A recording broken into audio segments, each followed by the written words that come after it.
Good morning class. आपका पाठ है आर्यभट्ट। तो आर्यभट्ट कौन थे ये आपको जानकारी होगी इनके बारे में, है ना। ये एक बहुत बड़े जिन्होंने हमारे गणित को जन्म दिया है, अर्थात शून्य का प्रतिपादन जिन्होंने किया है वे आर्यभट्ट हैं, है ना। इन्होंने ज्योतिषी शास्त्र में प्रवीण कुशलता प्राप्त की है। तो इनके बारे में ये पाठ दिया गया है, किस तरह से इन्होंने उपलब्धि प्राप्त की है आप देखेंगे इस पाठ में। पूर्व दिशायाम उदेति सूर्यः पश्चिम दिशायाम च अस्तम गच्छति इति दृश्यते ही लोके। तो देखिए, सूर्य जो है वो पूर्व दिशा से उदेति मतलब उग रहा है, निकल रहा है। पश्चिम दिशायाम च अस्तम, और पश्चिम दिशा में अस्त हो रहा है। इति दृश्यते, इस पूरे संसार को यह दिखाई देता है ना, कि सूर्य पूर्व से उग करके पश्चिम में जाकर अस्त हो जा रहा है। पूरा पूरा संसार ये देख रहा है। परम न अनेन अवबोध्यम अस्ति यत् सूर्यो गतिशील इति। तो परंतु ये हर किसी को यही लग रहा है, अनेन अवबोध्यम अस्ति मतलब हर कोई यही जान रहा है कि सूर्य गतिशील है, मतलब सूर्य चलायमान है, चल रहा है। सूर्यो अचल पृथ्वी च चला। तो ये देखो इस पाठ में बताया गया है कि सूर्यो अचल मतलब सूर्य अचल है। अचल मतलब वो अपने स्थान पर ही है, वो कहीं चल नहीं रहा है। पृथ्वी च चला, पृथ्वी क्या कर रही है और चल रही है। ठीक है, तो हमें दिखाई दे रहा है कि हम पूर्व से सूर्य निकल रहा है और पश्चिम में जाकर छिप जा रहा है, और पूरा संसार ये देख रहा है, और हम सब यही मान रहे हैं कि सूर्य क्या कर रहा है, चल रहा है, पूर्व से पश्चिम तक चल रहा है। लेकिन बताया गया है कि सूर्यो अचला, सूर्य क्या है, अचल है, मतलब वो कहीं नहीं चलता है, इस स्थान पर है। पृथ्वी च चला, लेकिन पृथ्वी चल रही है। या स्वकीय अक्षय घूर्णति इति सांप्रतम सुस्थापितः सिद्धांतः। तो देखो क्या कहते हैं, या स्वकीय अक्षय घूर्णति इति सांप्रतम सुस्थापितः सिद्धांतः। कहते हैं कि यह स्वकीय अक्षय, ये अपने अक्ष पर मतलब अपनी धुरी पर, घूर्णति मतलब घूमते रहती है, यह इनके द्वारा स्थापित किया गया सिद्धांत है कि जो पृथ्वी है वो अपने ही अक्ष पर घूमते रहती है। यह इनके द्वारा स्थापित किया गया सिद्धांत है। सिद्धांतो अयम प्राथम्येन येन प्रवर्तति। तो इस सिद्धांत को सबसे पहले इनके द्वारा ही प्रवर्तित किया गया।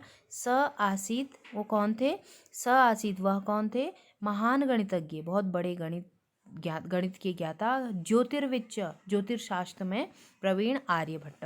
आर्यभट्ट के द्वारा यह बताया गया कि पृथ्वी चलायमान है और अपने ही अक्ष पर, अपनी ही धुरी पर घूमते रहती है। पृथ्वी स्थिरा वर्तते इति परंपराया प्रचलिता रूढ़ी तेन प्रत्यादिष्टा। उनने देखा पृथ्वी स्थिरा वर्तते, पृथ्वी एकदम स्थिर है, अपने जगह पर है। इस तरह की जो प्रचलित परंपरा थी, इस परंपरा को उन्होंने क्या किया, तोड़ दिया। मतलब उनने इस परंपरा का जवाब दिया कि पृथ्वी अपने स्थान पर स्थिर नहीं है। तेन उदाहृत, उसका उदाहरण देने के लिए, गतिशीलायाम नौकायाम उपविष्ट मानवः नौका स्थिराम अनुभवति। उनने उदाहरण देते हुए कहा कि गतिशीलायाम नौकायाम, जैसे गतिशील नौका मतलब नौका चलती है, नाव चलती है, ठीक है, और उपविष्ट मानव, और मानव जो है, मनुष्य जो है, उसमें बैठकर देखता है कि नौका स्थिराम अनुभवती। नौका मतलब वो सोचता है कि नाव नहीं चल रही है, नाव एकदम स्थिर है, लेकिन वो क्या देखता है, अन्यान च पदार्थान गतिशीलान अवगच्छति। उसे दिखाई देता है, जैसे जैसे नाव बढ़ते रहती है उसे दिखता है कि आसपास की जो चीज़ें हैं वह छूट रही हैं, इधर उधर पीछे को जा रही हैं, है ना। जैसे ही नौका आगे बढ़ती है तो चीज, वो जो सामने दिख रही चीज़ें हैं उनको पीछे को जाता हुआ उसे महसूस होता है, लेकिन वो ये महसूस नहीं करता है कि मेरी नौका ही घूम रही है। ठीक है, बताते हैं, देखो आगे की, एवं एव गतिशीलायाः पृथ्वीव्याम। देखो ऐसे ही गतिशीलायाम पृथ्वीव्याम, गतिशील अर्थात चलती हुई, पृथ्वीव्याम पृथ्वी में अवस्थित रहकर, मानवः मनुष्य पृथ्वीवीं स्थिरान अनुभवती, पृथ्वी को स्थिर अनुभव करता है। ऐसे ही जैसे नाव में बैठ करके वो नाव को स्थिर अनुभव करता है, लेकिन आसपास की चीज़ों को चलता हुआ महसूस करता है, वैसे ही गतिशील पृथ्वी में रहकर वह पृथ्वी को स्थिर अनुभव करता है। और सूर्य आदि ग्रहान च गतिशीलान वेत्ति, सूर्य आदि ग्रहों को गतिशील बताता है, मतलब चलता हुआ समझता है।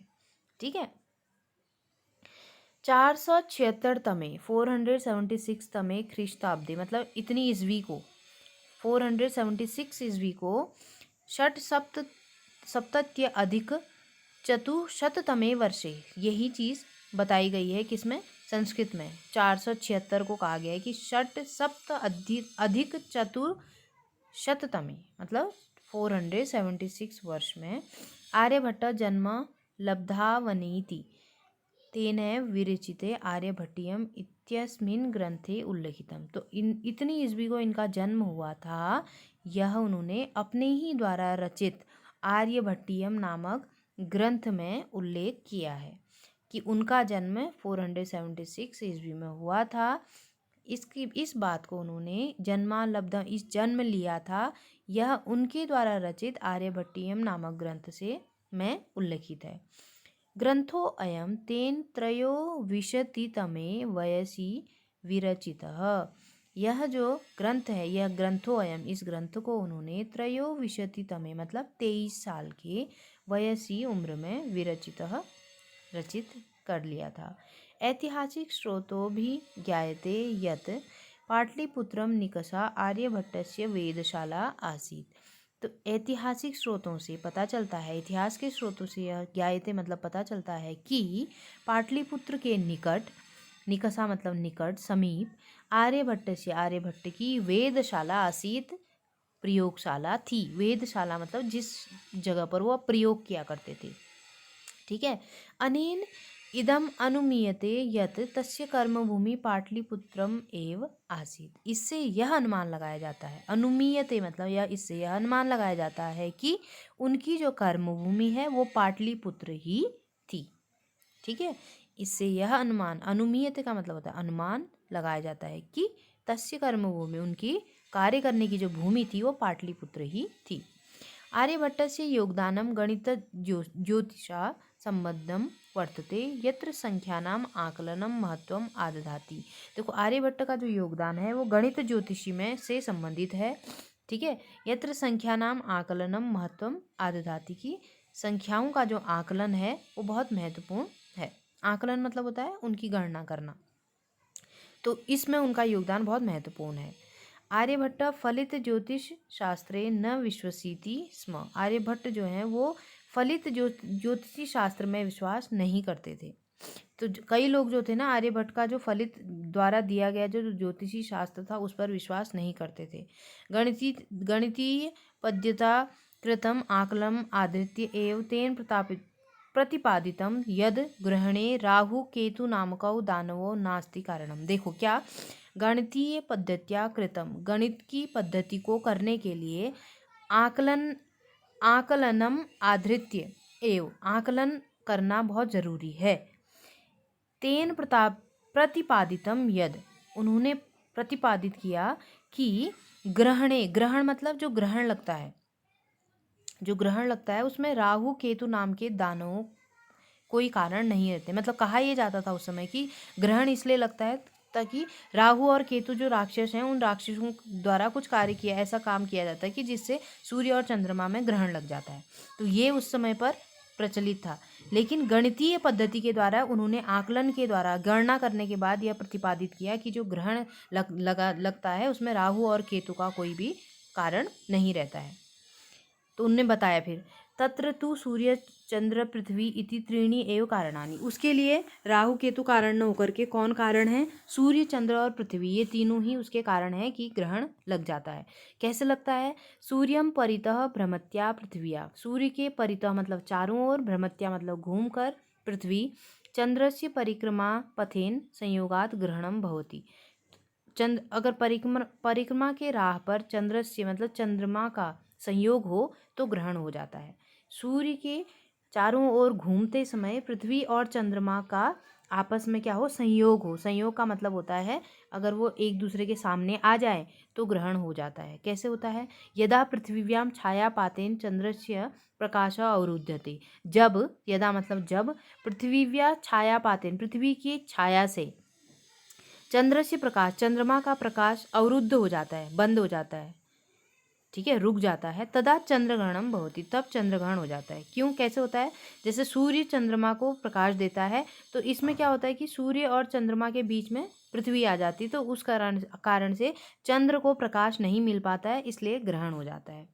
तथा ऐसे ही पृथ्वी सूर्ययोः मध्ये समागतस्य चंद्रस्य छायापातेन सूर्य ग्रहण दृश्यते। तो ऐसे ही क्या होता है, जब पृथ्वी और सूर्य के बीच में, जब पृथ्वी घूमती है तो ऐसे में ही घूमते घूमते पृथ्वी और सूर्य के बीच में चंद्र आ जाता है, तो तब पृथ्वी तक सूर्य का प्रकाश बराबर नहीं पहुंच पाता है, तो इससे क्या होता है, सूर्य ग्रहण हो जाता है। तब हमें सूर्य ग्रहण दिखाई देता है। ठीक है।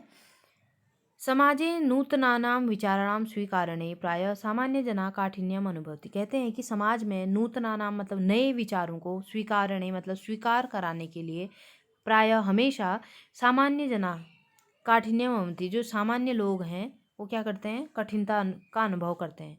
मतलब नए विचार जब समाज में आने लगते हैं, नई चीज़ें जब प्रतिपादित होती, तो सामान्य लोग उसको एकदम उस पर विश्वास करने में बहुत कठिनता का अनुभव करते हैं। भारतीय ज्योतिष शास्त्रे तथा आर्यभट्टस्यापि विरोध अभवत्। इसीलिए भारतीय जो ज्योतिषी शास्त्र है उस पर भी आर्यभट्ट का बहुत ज़्यादा विरोध किया गया। ठीक है, उनकी बातें भी पहले आसानी से नहीं मानी गई। तस्या सिद्धांता उपेक्षिता, उनके सिद्धांतों की उपेक्षा की गई। सह पंडितम मान्य नाम उपहास पात्रम जाता, वह अनेक प्रकार के जो पंडित थे, जो विद्वान जन थे, उनके द्वारा उपहास के पात्र बने, अर्थात उनकी बहुत ज़्यादा हंसी उड़ाई गई। पुनरअपि तस्य दृष्टि काला अतिगामिनी दृष्टा। देखो, पुनरअपि तस्य दृष्टि, बाद में उनकी जो दृष्टि थी वो काला अतिगामिना मतलब समय के चलने के साथ साथ ही, समय जैसे ही बढ़ता गया उसके बाद उनके ही जो प्रतिपादित किए गए सिद्धांत थे उनको माना गया। कैसे, आधुनिके वैज्ञानिके तस्मिन् तस्य च सिद्धांते समादर प्रकटित। आधुनिक जो वैज्ञानिक हैं वो उनके ही द्वारा दिए गए सिद्धांतों के आधार पर उनकी समादर मतलब उनका सम्मान कर, उनके प्रति समादर मतलब आदर प्रकट करते हैं। अस्मादेव कारणाद अस्माकं प्रथमो उपग्रहस्य नाम आर्यभट्ट इति कृतम। अस्मादेव इसी के कारण हमारे पहले उपग्रह का नाम, प्रथमो उपग्रह से नाम आर्यभट्ट इति कृतम, आर्यभट्ट रखा गया। वस्तुतः भारतीयाया गणित परंपराया अथ च विज्ञान परंपराया असो एक शिखर पुरुष आसीत्। तो वास्तव में भारतीय गणित परंपरा में और विज्ञान परंपरा में जो ये आर्यभट्ट थे वह एक बहुत बड़े महान शिखर पुरुष थे, बहुत महान पुरुष थे। ये यहाँ पर इस पाठ